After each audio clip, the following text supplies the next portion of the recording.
Bonjour à toutes et à tous, bienvenue dans cette nouvelle vidéo, bienvenue sur ma chaîne. Alors, pour ceux et celles qui me connaissent, vous savez que sur ma chaîne, il y a deux sujets, la lecture et les cartes. Et je me suis dit, aujourd'hui, on va un peu changer de registre et on va faire de la lecture et je vais vous faire découvrir un livre que j'ai reçu récemment. Alors c'est une enquête, c'est un livre policier, de thriller. Pardon. Je vous montre déjà la couverture. Pour ceux qui ne me connaissent pas, j'espère que cette vidéo vous plaira. Et je vous fais découvrir une lecture que je suis en train de lire. Donc non, je ne me spoile pas du tout. Ne vous en faites pas. Alors le titre du livre c'est Bien mal acquis de Yrsa Sigurdardóttir. Je suis désolée pour la prononciation. Alors c'est l'histoire d'un meurtre qui a été commis dans un spa installé dans une ferme récemment rénovée. Une ferme qui avait la réputation d'être hantée. Tara, avocate, est engagée par le propriétaire principal suspect dans l'affaire pour le représenter. Son enquête fait bientôt ressurgir à la lumière le passé macabre de l'endroit. Je vous remonte la couverture. Voilà. Et je vais donc vous lire un passage. Ouais. Alors attendez. Non, on va pas faire ça.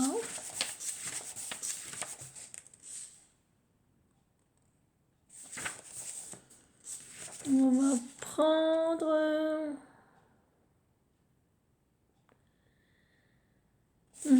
On va prendre le chapitre... On va prendre au hasard. On va prendre une page au hasard.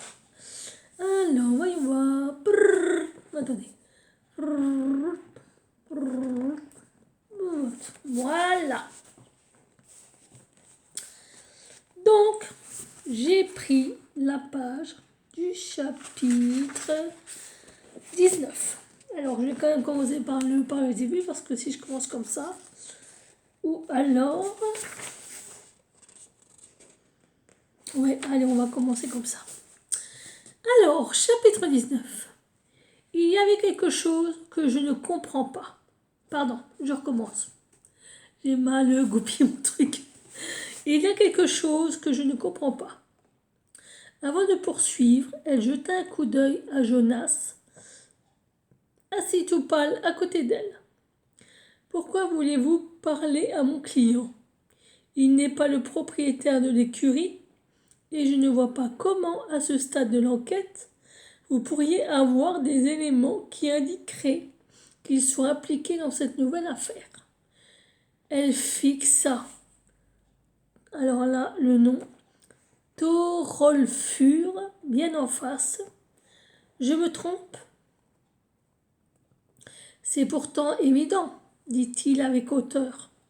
Dernièrement, nous avons découvert un cadavre qui s'est révélé être celui d'une femme employée par votre client. Considérant que quelques jours à peine se sont écoulés depuis, il est parfaitement logique de vérifier si quelqu'un n'a pas disparu ici. Nous avons de bonnes raisons de penser qu'un même individu est à l'origine de ces deux actes. Jonas se haussa sur son siège.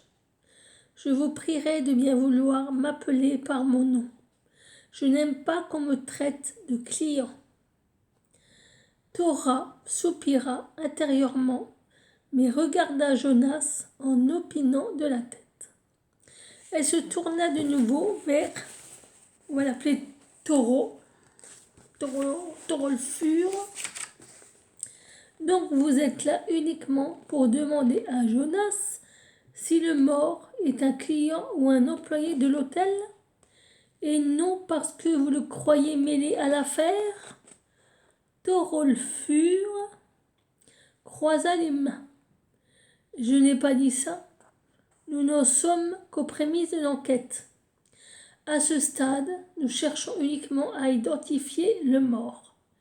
Ce qui s'ensuivra est absolument indéterminé. Cette écurie, reprit Thora. Puis-je demander à qui elle appartient? Demandez ce que vous voulez, grommela Thorolfur. Je répondrai si bon me semble. Il fit craquer ses doigts. En revanche, ce n'est pas un secret que l'écurie en question appartient à la ferme Tunga. Thora sursauta malgré elle et espéra que le policier n'avait rien remarqué. « Est-ce que cette ferme est près d'ici » demanda-t-elle. « Pardon. Est-ce que cette ferme est près d'ici » demanda-t-elle. « C'est la ferme la plus proche en allant vers l'ouest » expliqua Jonas, content de pouvoir participer à la discussion. « Je vois, fit Thora. Elle doit donc se situer tout près de la crique, où l'on a trouvé le corps de Birna, n'est-ce pas? Elle adressa la question à Thorolfur. Comme il n'avait pas l'air de vouloir répondre, elle ajouta. Ne devriez-vous pas plutôt discuter avec les gens de la ferme qu'ici, à l'hôtel? Elle décida d'attendre d'avoir rencontré elle-même le fermier pour parler de sa liaison avec Birna. Comme la police finirait par être au courant, elle était résolue à contacter Bergur dès le lendemain matin. Après, il n'était pas du tout certain qu'elle aurait l'occasion de lui parler. Revenons au sujet qui nous préoccupe, dit Thorolfur en s'adressant à Jonas. Vous connaissez probablement l'écurie en question, n'est-ce pas? Oui, comme ça. Je sais où elle se trouve et j'y suis déjà allé. Vous pratiquez l'équitation? Non, pas du tout. Je m'intéresse aux chevaux, c'est tout. J'espère pouvoir développer des activités dans ce domaine à l'avenir. Mais pour l'instant, j'ai trop à faire avec la gestion de l'hôtel. Que faisiez-vous dans l'écurie quand vous y êtes allé, comme vous l'avez précisé? Demanda Thorolfur. Rosa a eu la gentillesse de me montrer les chevaux. Rosa est l'exploitante, l'épouse de Bergur. On a parlé un peu chevaux, les rares fois où nous nous sommes rencontrés, et elle avait envie de me montrer un jeune étalon qu'il venait d'acquérir. C'était il y a déjà longtemps, sûrement 6 mois ou davantage. Vous souvenez-vous du nom du poulain? Demanda Thorolfur. Oui, dit Jonas, je me rappelle qu'il s'appelait Fréri. Alors, Fréri, c'est gel en islandais. Il sourit. On aurait mieux fait de l'appeler Eldur, c'est-à-dire feu en islandais, car je n'ai jamais vu un cheval aussi fougueux. Avant de passer à la question suivante, Thorolfur prit tout son temps pour griffonner une note dans le carnet posé devant lui. Thora était un peu inquiète. Ses questions sur le cheval montraient qu'il ne s'agissait pas d'une simple recherche d'informations. Il y avait autre chose. Elle décida néanmoins de ne pas intervenir dans l'immédiat et d'attendre la suite. Finalement, Thorolfur leva les yeux de son carnet et toisa Jonas. Autrement dit, vous savez depuis environ 6 mois que dans cette écurie se trouve un cheval au tempérament plutôt nerveux ou difficile. Je vous ai bien compris? Oui, reconnut Jonas en haussant les sourcils. Pourquoi posez-vous cette question? Pour rien. En particulier, dit Thorolfur, en écrivant dans son carnet.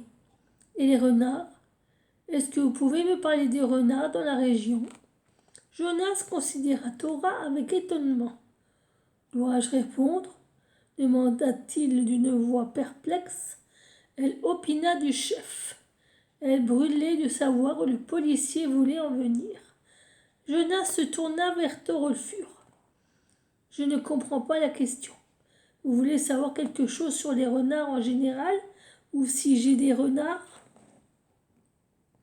Dites-nous pour commencer s'il y a des renards dans les environs. Si vous en avez, nous aimerions aussi le savoir. Jonas s'enfonça dans son fauteuil. Pourquoi est-ce que j'aurais des renards? Je ne fais pas l'élevage d'animaux à fourrure. Il adressait ses paroles à Thora qui haussa les épaules et le pria de continuer à répondre. Jonas obtempéra, même s'il ne cachait pas sa contrariété. C'est vrai qu'il y a des renards par ici, je le sais, parce qu'ils chassent les eiders et que les fermiers s'en plaignent beaucoup. Je n'en sais guère plus. Jonas garda le silence avant d'ajouter. Oui, à part peut-être le fait que c'était le seul mammifère présent en Islande avant la colonisation.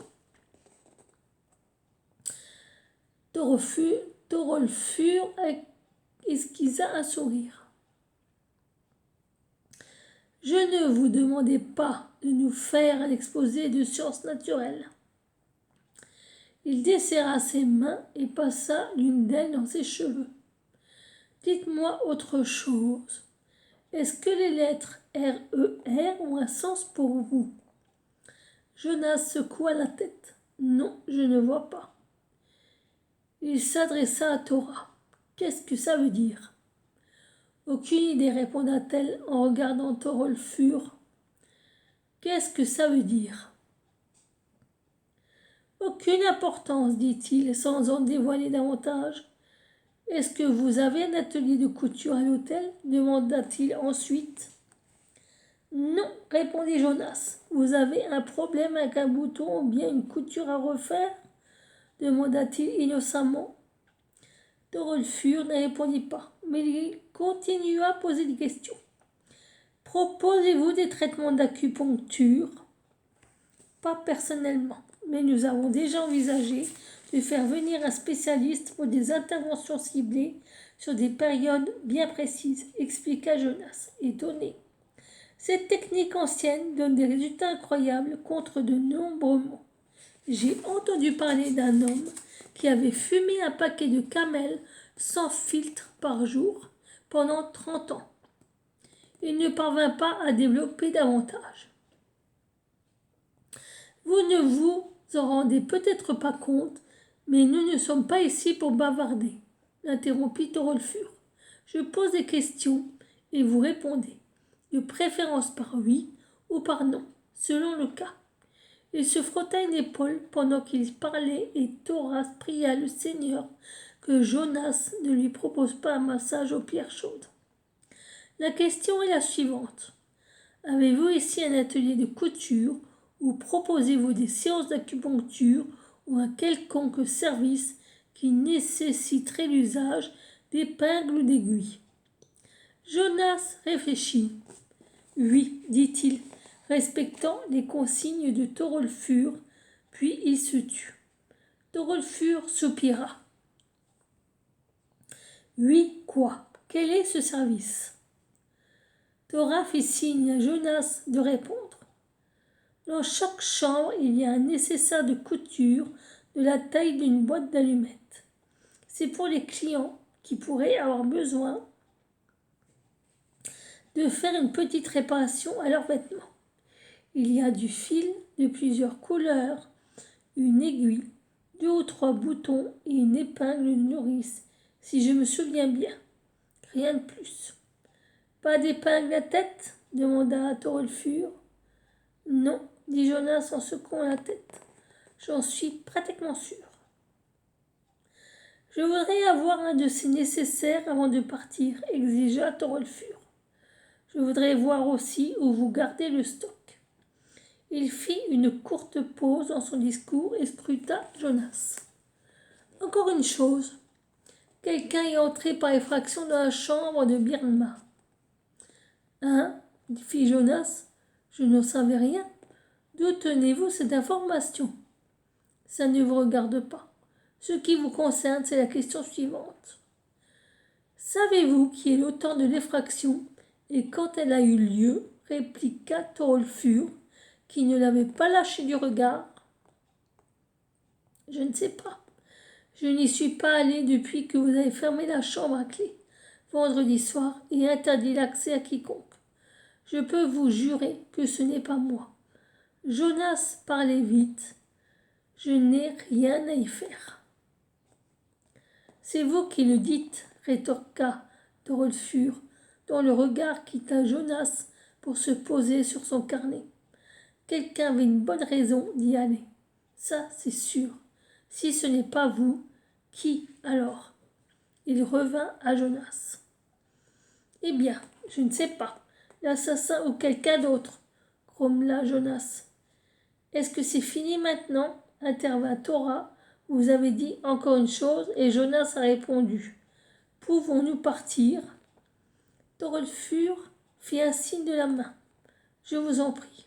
J'aurai très certainement besoin de discuter davantage avec vous demain. Ne vous éloignez pas, intima-t-il à Jonas. Jonas écarquilla les yeux et Thora répondit à sa place. Non, non, nous restons là. Je vous rappelle simplement que je veux assister à tous les interrogatoires de Jonas. Je suppose que cela ne posera pas de problème. Non, non, pourquoi donc?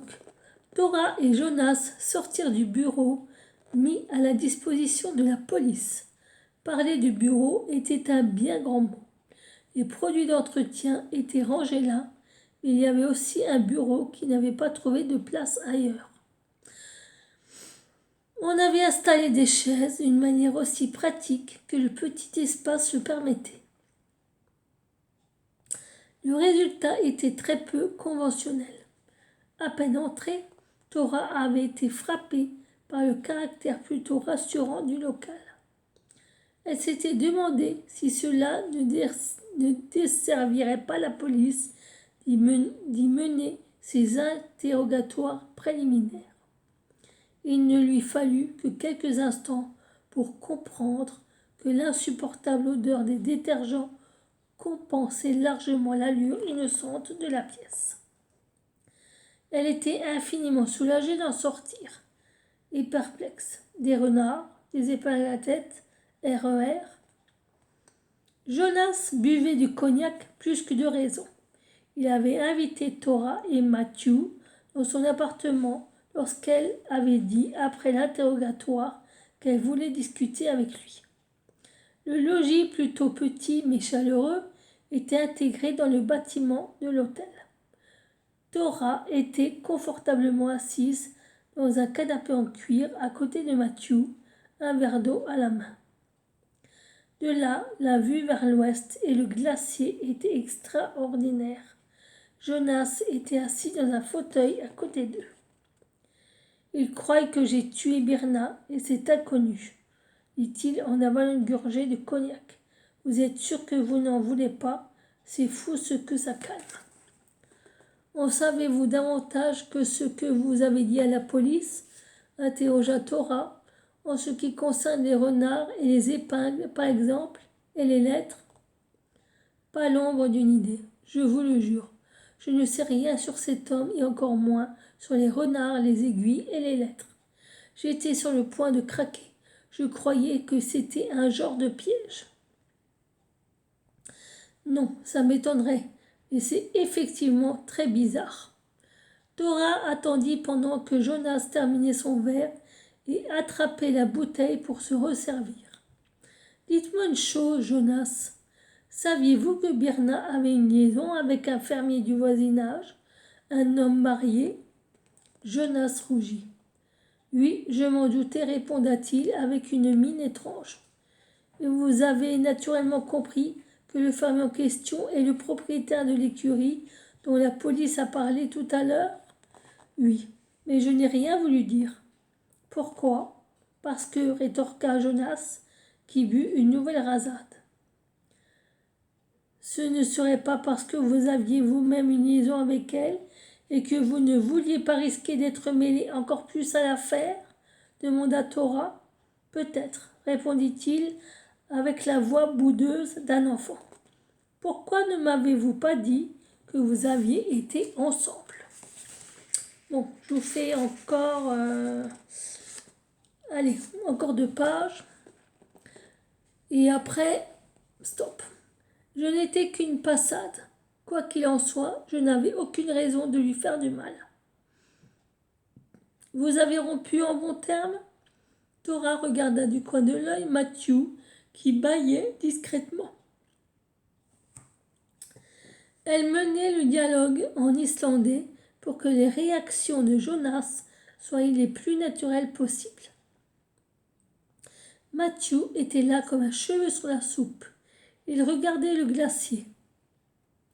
Elle admirait son calme olympien. Son ex-mari, lui, aurait manifesté son exaspération en la bourrant de coups de coude. Oui, comme ça, répondit Jonas. Il avait les yeux un peu vitreux. Est-ce la fatigue? Il était minuit passé ou l'alcool? J'étais prêt à continuer, mais elle cherchait autre chose. Elle disait que j'étais trop vieux pour elle. On dirait que vous n'étiez pas vraiment heureux. Est-elle passée directement de vos bras dans ceux de ce Bergur? Oui, reconnut-il en fronçant les sourcils. On peut dire ça. Je vois bien que tout cela vous déplaisait. J'ai peut-être tort, mais je trouve bizarre que vous avez décidé de la garder. Ici après ce qui s'était passé. Que vous vous soyez séparés en bons termes ou non. En bons termes, je ne mens pas. Que vouliez-vous que je fasse? Elle ne voulait plus de moi et après. La vie est ainsi parfois. Elle était bonne architecte et comprenait mes projets de construction. Je suis suffisamment adulte pour séparer les affaires de la vie privée. C'est louable de votre part. Reste à espérer que les auditions des témoins ne mènent pas à d'autres conclusions. Cela ne serait pas à votre avantage. Pourquoi? Rétorqua Jonas. Je n'ai pas le droit d'avoir une relation amoureuse? Si, bien sûr, répondit Thora agacée. Vous savez parfaitement ce que je veux dire. Et puis, il y a l'autre affaire. Qui est l'homme dans l'écurie? C'est peut-être ce Bergur. Que se passerait-il si c'est lui? Jonas blêmit. Je ne sais pas. Thora se frappa sur les cuisses avant de se lever. Je ne devrais pas toujours m'attendre au pire. Après tout, il ne s'agit peut-être que d'un accident. Vous croyez que la police m'aurait posé des questions sur les renards et les lettres si un garçon vaché était tombé d'un grenier à foin? Non, il y a quelque chose qui cloche. Mathieu tenait tendrement Thora par les épaules.